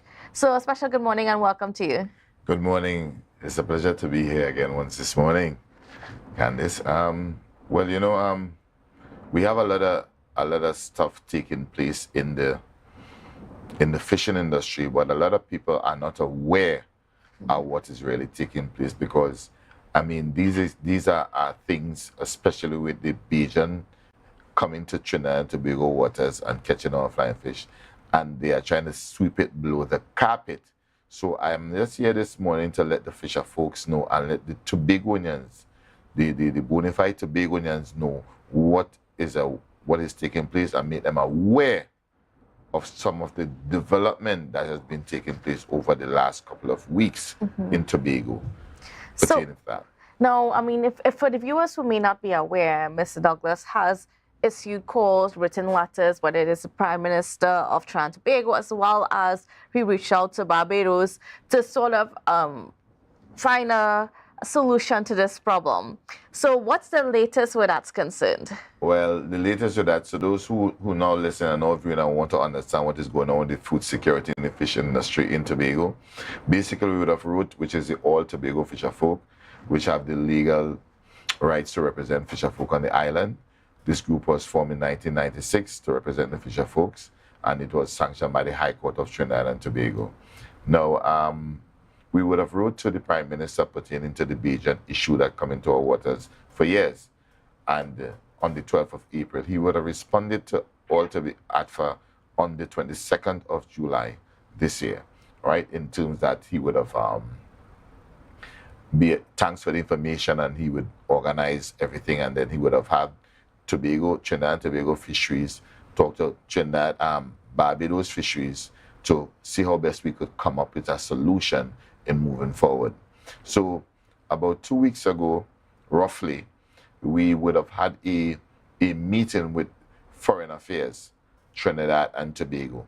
And Foreign Affairs, Trinidad and Tobago would have, basically what came out of that meeting, they would have asked ATFA to come up with a plan to how best we could have some kind of bilateral agreement between Barbados and Tobago and Trinidad about the flying fish, right? Now, I just want to make, to those who don't know, when you catch the flying fish and you damage the flying fish ground, it will be more or even impossible to get kingfish, dolphin, tuna, and pelagic species, the normal fish that we are accustomed to in Tobago, because they don't catch dolphin and these things in Trinidad. There's no mistake, no flying fish, right? So it is a Tobago issue, basically a Tobago and Barbados issue, more so Trinidad and Tobago as we are a republic. So out of that meeting, we would have ascertained, and we would have established that we, which is the All Tobago Fisherfolk, would have some conversation with our fisherfolk and come up with a plan. Yes, we did came up with a plan because we already had a plan and a solution. But Mr. Carl Hector, who was part of the meeting, said, you know what, we don't need to recreate the wheel. We just add to it, which was very innovative. I said, okay, Carl, okay, we will look into that, right? So we would have sent off a 10-point plan for the Foreign Affairs, right? After we'd have sent out the plan, giving stipulation to basically, let me just give you a snippet of it. Basically, if the Bajans are coming in Trinidad and Tobago waters, one, you must have a license, and the license must come with a fee. The current license that they have, it says it speaks to 800 US. We would have upgraded that to roughly 1,800 to 2,000 for maximum, right? So I don't want to give too much of it, but I have to let the public aware what is taking place, because this was agreed upon meeting with fisher folks, right, and stuff like that, and presidents and fishermen. So that was one of the issues. The second issue, if they were to come into our waters, right, you must only catch flying fish, nothing else. Nothing else but flying fish, because that's what you are contracted to catch, flying fish, because they claim it is the national dish and whatever. We respect all of that, right? Two, you must follow the rules and regulations set out by the government of Trinidad and Tobago. Meaning, if we say you cannot bring no contraband, you cannot do an exchange up on the high seas, you can't do any trading. You cannot do any trading, because when you start trading on the high seas, it's all sorts of things happen. And we have to learn we have to protect our little community and our little island, our little bestest island in Tobago, right? Adding to that, we also decided that the type of gears in which they use to capture or to harvest the fish must be to a certain standard. You cannot bring fine nets whereby killing all the small flying fish and then again chance to grow. We can't allow that because that will contribute to the detrimental of the flying fish industry. And has that been happening? That's been happening, right? And also what we would have observed why we came up with some of these plans is observation over 10 years. This will happen in over 10 years, right? So we also make it note that we will not be able, when you come into this island, when you come into our territorial water with the license, you must be inspected. You must be inspected with the type of nets you use. Now, I want to stop there, Candice, because why I want to stop there, it have some perpetrators going around saying that they are representing Fisherfolks and are trying to add to it and say they are legal representatives, and they have no idea. Some of them don't even never own a boat, they never fish in their life, but yet they want to represent Fisherfolk and trying to undermine the hard work that ATFA been working and supporting the fishermen for all these years, right? So when I speak about undermining, I just want to speak to something that relates to us recently. So recently again, the Foreign Affairs is supposed to contact us, right? So here we are now, not knowing of what is going on after we would have made our plan. And they are trying to have a bilateral agreement without us, without any representatives from the THA, without the Chief Secretary, without us, ATFA, all right? And I must say, kudos to Carl Hector. Carl Hector said, but how is this possible? Why would you, all right, host a meeting without the relevant authority there to represent? All right? Quite clearly, it is showing that Trinidad wants to be the Bajans to come to our waters and continue the disrespect and the abuse and the raping of our flying fish and harvesting of our flying fish to be continued for free. For free. And the laws on I think Section 23 state quite clearly that you are not supposed to come into another country without you have permission from that country. Permission. Can this the last bilateral agreement or agreement we had was I think it was 1996 or as such, if I'm not mistaken, right? Whereby you come in with you come and catch certain amount of fish. No, we are restricting it because we need now to monitor data and pay special attention to our future as well. We are not against the Bajans, but there are rules and regulations that you ought to follow when you come into someone's water. What's going on with the population of the flying fish out there in our waters? Right. So what happened, Candice? Over the years, the agreement that they had, no one took the time off or paid any attention to collect at least even just basic data on the flying fish.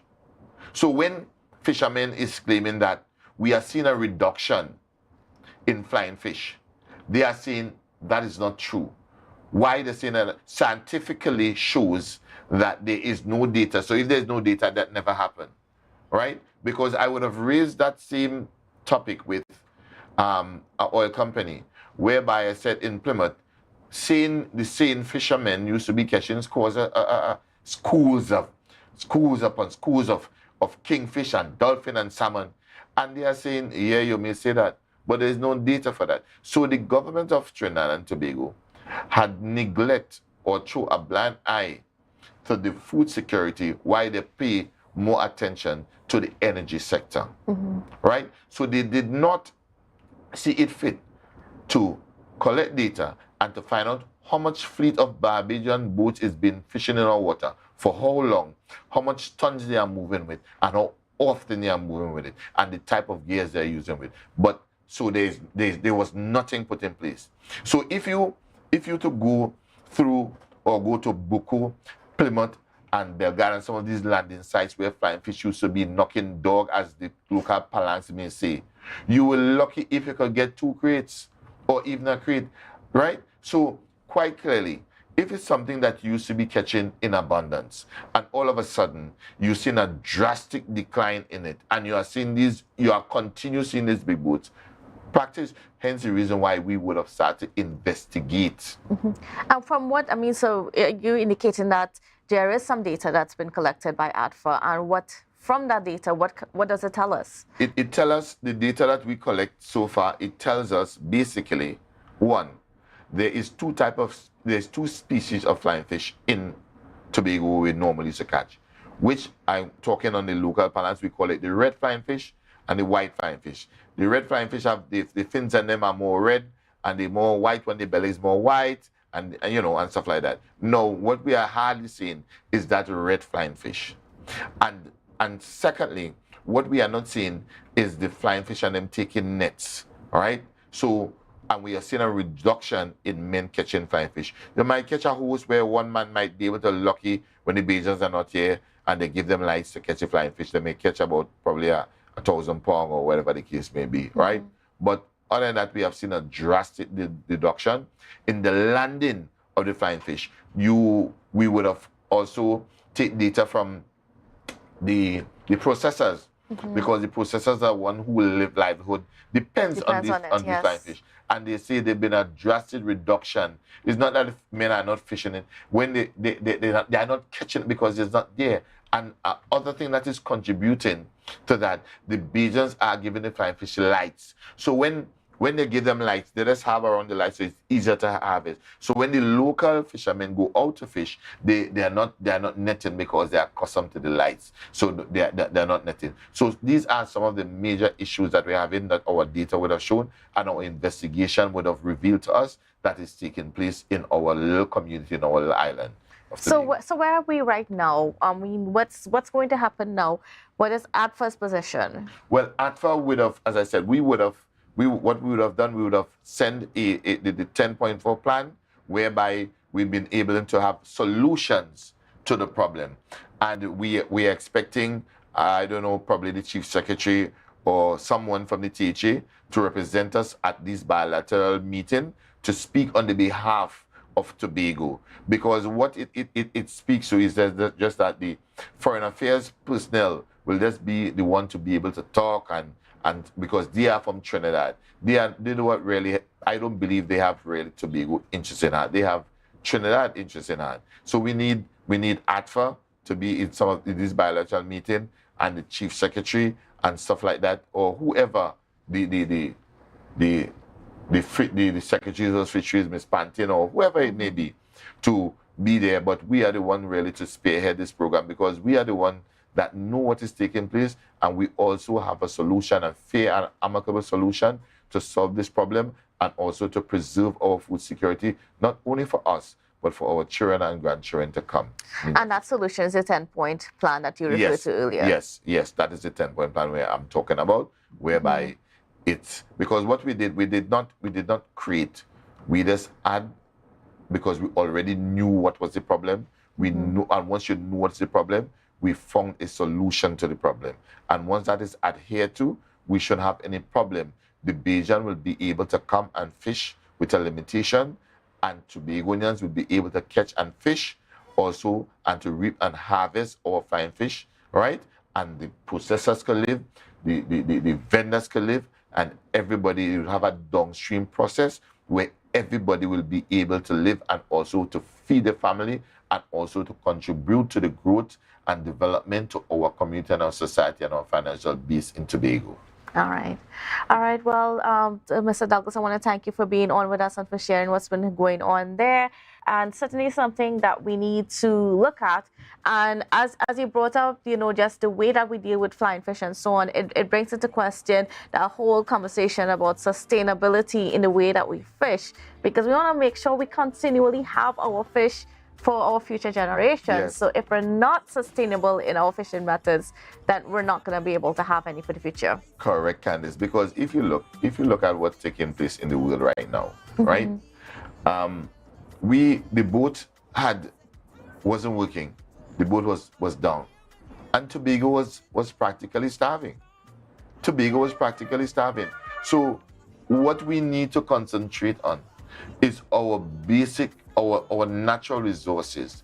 So like fish and poultry and these things, we need to know to start to to hoard and so that we'll be able, in the event that Trinidad say they're not going to send a boat, well, at least we could have fish to eat. We could have cassava, we could have flour. We need to concentrate more on these entities, these enterprises, whereby we have sustainable. An army is only strong when you could feed it, you know. When you can't feed the army, it's waste of time, right? So we must be able to preserve the food security on island so that our people have the same quality of life they have in Trinidad, in Grenada, in America, or whatever the case may be, because we are able to feed ourselves and we put things in place to ensure that that happens. All right, well, thank you so much, Mr. Douglas, again. And viewers, certainly thank you for being here with us and for viewing our program this morning. Hope you have a safe and wonderful day. And don't forget, you have brunch coming up at 10 a.m., so you want to check that out. See you then. Rise up to a brand new dawning as the passion start to rise. The energy